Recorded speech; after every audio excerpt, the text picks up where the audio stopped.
वारिस पठान जी, सीधे आपके पास आते हुए उसके बाद विनय जी मैं आपके पास लौटूंगी। वारिस पठान जी, कौन है जिम्मेदार बंगाल में जिस तरह की हिंसा पत्थरबाजी हुई है रामनवमी के मौके पर और आज भी?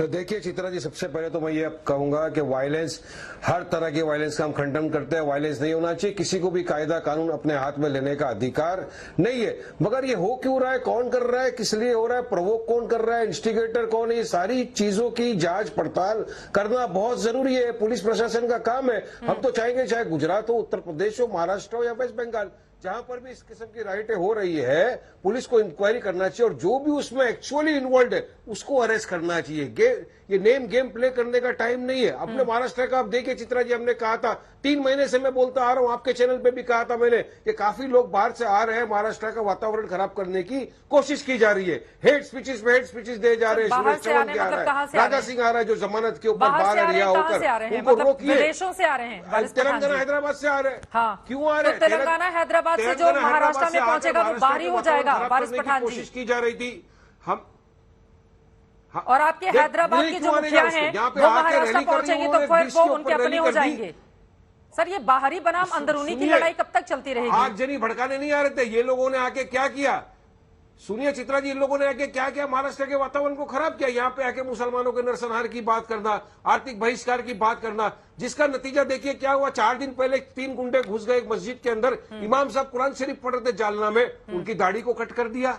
उसके बाद अब देखिए औरंगाबाद के अंदर क्या हुआ। ये तो हमारे पार्टी का एमपी इम्तियाज जलील वहां जाके राम मंदिर में बैठ गया, उसने बताया है कि सिर्फ अफवाह फैला रहे हैं ये लोग, कोई मंदिर पे अटैक नहीं हुआ, कोई पत्थरबाजी नहीं। उन्होंने वहां से लाइव वीडियो निकाला, तब जाके माहौल शांत हुआ, वरना इनका तो काम यही था। तो भाजपा चाहती क्या, ये हम पूछना चाहते हैं। आपके इरादे, इंटेंशन पब्लिक के सामने बताओ ना कि आप चाहते क्या, पोलराइज करना चाहते हो सोसाइटी को? 2024 के चुनाव के पहले क्यों नहीं अरेस्ट किया था इन लोगों को? क्यों हेड मोगर्स के खिलाफ कोई कार्रवाई नहीं किया आप लोगों ने, जिसकी वजह से आज महाराष्ट्र का भी वातावरण खराब है। महाराष्ट्र में बीजेपी की सरकार है, गुजरात में बीजेपी की सरकार है, उत्तर प्रदेश में बीजेपी की सरकार है। गुजरात के वीडियो सारे टीवी चैनल के ऊपर वायरल है, सारे सोशल मीडिया में वायरल है, जहां पर विश्व हिंदू परिषद वाले बोल रहे हैं चैनल के रिपोर्टरों को कि हम 2002 जैसा माहौल कर देंगे। क्यों उसको रोका नहीं जाता? मथुरा की मस्जिद के ऊपर, जुमा मस्जिद के ऊपर भगवा झंडा को फहरा दिया जाता है, कौन क्यों नहीं रोका जाता उनको? मुंबई के अंदर वातावरण खराब करने की कोशिश की जाती है, लेकिन यहां पर आके रोक देते हैं लोग। समझदार लोग आके बोलते हैं कि नहीं मत करिए, सियासतदारों की बातों में आके अपने घर का माहौल को मत खराब करिए। सेम चीज आप कर रहे हो वेस्ट बंगाल के अंदर। तो कौन एक्चुअली कर रहा है, परपेट्रेटर कौन है, इसका पूरा इंक्वायरी करना चाहिए। क्योंकि बीजेपी को तो पता है 2024 का अगर चुनाव उनको है तो वही यही दंगा दंगा मंदिर गाय, इसी बेसिस के ऊपर लड़ना है। बोलिए प्रेम शुक्ला जी, विनय जी उसके बाद में फौरन आपके पास आऊंगी। ठीक है, वारिस पठान जी ने जो सवाल खड़े किए हैं, अगर आप बंगाल पे उंगली उठाएंगे तो बाकी के राज्य की उंगलियां तो आपके ऊपर उठेंगे ना प्रेम शुक्ला जी। महाराष्ट्र और गुजरात में हालात बेकाबू क्यों रहे रामनवमी के मौके पर? वहां तो कोई ममता बनर्जी नहीं थी।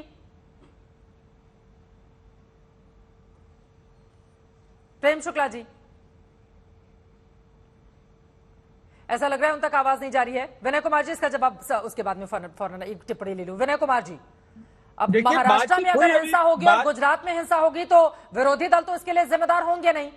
अगर बंगाल में हिंसा हो रही है, वहां की राज्य सरकार, वहां की ममता बनर्जी सरकार की जवाबदेही आप तय कर रहे हैं, तो यहां को लेकर तो बीजेपी से पूछा जाएगा ना कि यहां पर फिर हिंसा के लिए कौन जिम्मेदार है? नहीं, बिल्कुल, जिस राज्य में दंगा हुई है उस राज्य की सरकार जिम्मेवार है। दूसरा, दंगा हो नहीं हो इसके लिए राज्य सरकार क्या रोकथाम कर रही है? दंगा हो गया तो सरकार का रुख दंगाइयों के प्रति क्या वह जात पात में भेद कर रही है, धर्म में भेद कर रही है? तो इसका मतलब कि राज्य सरकार अपनी जिम्मेवारी से का निर्वहन ठीक से नहीं कर रही है। देखिए, बंगाल में हाल फिलहाल में देखेंगे पिछले 1-2 सालों में तो दंगों का कई क्रम चला है और आज भी जो तस्वीरें आई हैं बहुत व्यथित करने वाली। थोड़ा इंक्वायरी की बात हुई, मैं थोड़ा सा इंक्वायरी कर देता हूं चित्रा जी। ये पत्थरबाजी शुरू कहां से हुई भारत में? कश्मीर से। कश्मीर में किसके खिलाफ चलता था? पुलिस के खिलाफ नहीं चलता था, सेना के खिलाफ कश्मीर के पत्थरबाजी करते थे। पैसा कौन देता था? पाकिस्तान से आता था। कश्मीर शांत हो गया, पत्थरबाजी पूरे देश में फैल गया। इसका मतलब ये है कि जो ट्रेनर्स थे जो कश्मीर में पत्थरबाजी की ट्रेनिंग दे रहे थे वो बेरोजगार हो गए हैं और देश भर में ट्रेनिंग दे रहे हैं पत्थरबाजी की। पत्थरबाजी की घटनाएं प्लान है, पत्थरबाजी की घटना एकाएक नहीं है। एकाएक वो ट्रेनिंग दे रहे हैं तो सरकारें क्या कर रही हैं? इंतजार कर रही हैं, आओ और पत्थर बरसा के चले जाओ। विनय कुमार जी, मैं तो ये कह रहा हूं चित्रा जी, हम और आप सरकार के भरोसे 24 घंटे रहें क्या? एक सिटीजन के नाते, नागरिक के नाते हमारी जिम्मेवारी नहीं है क्या? सरकार ये तो घर में झांक कर तो देखेगी नहीं, आप अपने कमरे में, बाथरूम में और किचन में और छत पे क्या रख रही हैं? हाँ, ठीक है कि सरकार एक रोकथाम करने का प्रयास करती है, सरकार रोकथाम करती है तो उसको लेकर के बवाल होते हैं, सरकार थोड़ी कड़ाई कर दे तो उसको लेकर के 10 तरह के बवाल होते हैं। हाँ, सरकार की ये जरूर जिम्मेवारी है, कभी जो हुआ है, जितनी राज्य सरकारों में हुआ है, उत्तर प्रदेश की तरह, मध्य प्रदेश की तरह दंगाइयों पर ऐसी कार्रवाई हो कि ये क्या मतलब बुलडोजर चले, ये उदाहरण साबित हो, क्या बुलडोजर चले, मॉडल लागू होना चाहिए दंगाइयों के खिलाफ। हाँ। बहुत कारगर है उत्तर प्रदेश मॉडल। ठीक है, प्रेम शुक्ला जी को क्या मेरी आवाज जा रही है? प्रेम शुक्ला जी मेरी आवाज सुन पा रहे हैं क्या आप? दंगा नहीं आता, ये कार्रवाई तो जी मैं आपको सुन रहा हूँ। ठीक है प्रेम शुक्ला जी, मैं फौरन आपके पास आऊंगी, लेकिन वारिस पठान जी वो यूपी और मध्य प्रदेश का उदाहरण दे रहे हैं कि दंगाई कोई भी हो, बुलडोजर चला दो, हालात काबू में आ जाएंगे। और उत्तर प्रदेश में रामनवमी के मौके पर 2 सालों में कोई दंगा नहीं हुआ है, तो क्या एक मॉडल स्टेट के तौर पर इसको बाकी राज्य फॉलो कर सकते हैं? देखिए चित्रा जी, मेरा ये मानना है, ये बुलडोजर वाली पॉलिसी या ठोक डालूंगा वाला पॉलिसी या मट्टी में मिला दूंगा वाली पॉलिसी यह संवैधानिक है, संवैधानिक नहीं है। ये डेमोक्रेसी के अंदर इस तरह की बातें नहीं चलती। अपना देश चलेगा संविधान से, कायदे कानून से, रूल ऑफ लॉ के ऊपर चलेगा देश।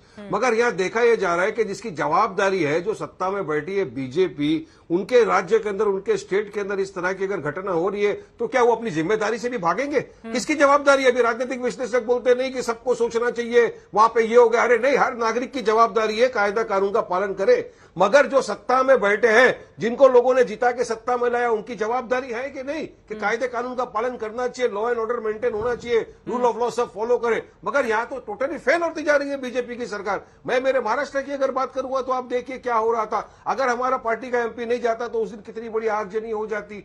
तो कौन जिम्मेदार है? हम तो ये चाहेंगे कि निष्पक्ष इंक्वायरी हो चित्रा जी, तो जो भी इन्वॉल्व हो उसके खिलाफ कानूनी कार्रवाई करके उसको सलाखों के पीछे डाला जाए। चाहे फिर जो पत्थर किसने पहले चलाया, किसने प्रोवोकेटिव स्लोगन लगाए, किसने मस्जिद के ऊपर जाके भगवा झंडा लहराया, किसने जेएसआर के नारे लगाए, किसने जोर से मस्जिद के गेट पे जाके डीजे का जोर जोर से गाना बजाया, किसने मुसलमानों को गालियां देना शुरू किया, फिर चाहे वो चाहे किसी ने पत्थर बरसाया हो, दोनों के खिलाफ निष्पक्ष कार्रवाई करना चाहिए। प्रेम शुक्ला जी, जवाबदारी बनती है, वरना देश किस तरह लेके जा रही है लोग। ये तो रुकने वाला नहीं है, बढ़ता ही जा रहा है। सवालों पर जवाब बीजेपी की जवाबदारी बनती थी कि इस तरह के भड़काऊ भाषण वालों को रोकना। सुप्रीम कोर्ट तक ने मार लगा दी। ठीक है, अब जवाब ले लेते हैं। जो इस्तेमाल किया, ठीक है, अब जवाब ले लेते हैं वारिस पठान जी। देखिए अब वारिस पठान की बातचीत से मालवनी में, मुंबई में कल जैसे ही मुस्लिम बहुल क्षेत्र से रामनवमी का जुलूस निकला, तत्काल पत्थरबाजी शुरू हुई। और पत्थरबाजी करने वाले कौन लोग थे? वो लोग थे जिनके समर्थन में वारिस पठान जैसे लोग खड़े होते हैं। वहां पर पुलिस की अगर मौजूदगी और तत्परता नहीं होती तो वहां बढ़ जाती घटना, लेकिन पुलिस तत्पर थी, इसलिए कार्रवाई करने के कारण तत्काल वहां दंगा नियंत्रित हुआ। और एमआईएम के इम्तियाज जलील कुख्यात षड्यंत्रकारी हैं, और जो कुछ औरंगाबाद में हुआ उसके लिए निश्चित तौर पर इनके लोगों ने भड़काने का प्रयास किया, लेकिन चूंकि वहां पुलिस चौकस थी, तत्काल कार्रवाई हुई, दंगाइयों के खिलाफ कार्रवाई हुई, इसलिए वहां मामला नियंत्रित हो गया। इसी तरह गुजरात में कार्रवाई हुई। ये कार्रवाई बंगाल में क्यों नहीं होती जी? ये कार्रवाई बिहार में क्यों नहीं होती? इसका भी तो जरा उत्तर दीजिए। गुजरात में लोगों के वीडियोग्राफ जो है उसके आधार पर लोगों को जो भी कोई आप ये कह रहे हैं कि मस्जिद के सामने अगर कोई नारा लगाएगा तो पत्थर मारेंगे, प्रोवोकेशन है। अरे भाई, कानून हाथ में क्यों लेंगे आप? अगर कोई नारा लगा रहा है, वीडियो ले जाइए, पुलिस में कंप्लेंट कीजिए, उसके खिलाफ कार्रवाई होगी ना। क्या मुसलमानों के हाथ में उनके, अब मस्जिद के सामने से कोई जुलूस नहीं निकले तो भाई मस्जिद सड़क पे मत बनाइए, सार्वजनिक संपत्तियों में बनाइए, कहीं ऐसी जगह मस्जिद बनाइए जहां से जुलूस ना निकल सके। और अगर मस्जिद के सामने से जुलूस निकलेगा तो ये पत्थर पहले से रखेंगे, बम पहले से रखेंगे, और अगर आप उनके खिलाफ कार्रवाई करेंगे तो संविधान की दुहाई देंगे। भाई, संवैधानिक कार्रवाई है। बुलडोजर चलाना अपराधियों के खिलाफ, ये भारत के संविधान के अनुरूप कार्रवाई है। बुलडोजर की बात जैसे ही शुरू होती है तैसे ही ये चीखने चिल्लाने लगते हैं, तैसे ही ये कहते हैं कि भारत में उत्पीड़न हो रहा है। ये भारत में उत्पीड़न नहीं, अपराधियों के खिलाफ कार्रवाई करना ये पुलिस का दायित्व है, और वो करते रहेंगे। अगर वारिस पठान मस्जिद के अंदर कोई झंडा लहराते, ठीक है सर।